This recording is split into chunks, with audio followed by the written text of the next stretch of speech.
ननदो सही सही बताओ बतिया कहाँ बितैलु हरतिया ए ननदो सही सही बताओ बतिया कहाँ बितैलु हरतिया पहिले टाइट रहे पैसे झुल गइल पहिले टाइट रहे पैसे झुल गइल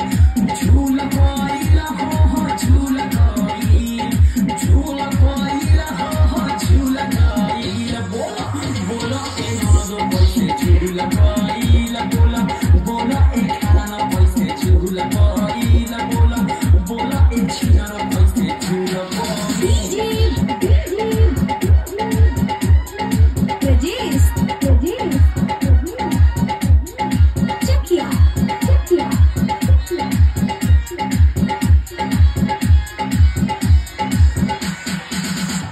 जवानी में अपना कंट्रोल नाता खुला जाई पोल और जवानी में अपना कंट्रोल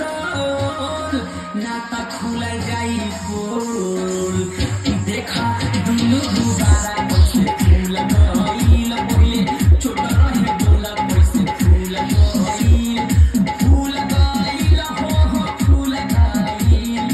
फूल गइल हो फूल गइल पहिले टाइट रहे पैसे फूल गइल बोला ए छिनर पैसे फूल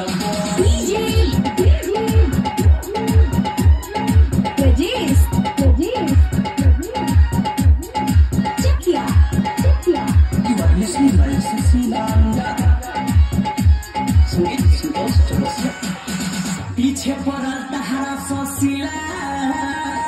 कहियो कदी तहारा बुरा हाल पीछे पड़ल बा देख ससिला कहियो कदी तहारा बुरा हाल दिल आसी को पोहे खाता फूल गइल दिल आसी को पोहे खाता फूल गइल फूल गइल हो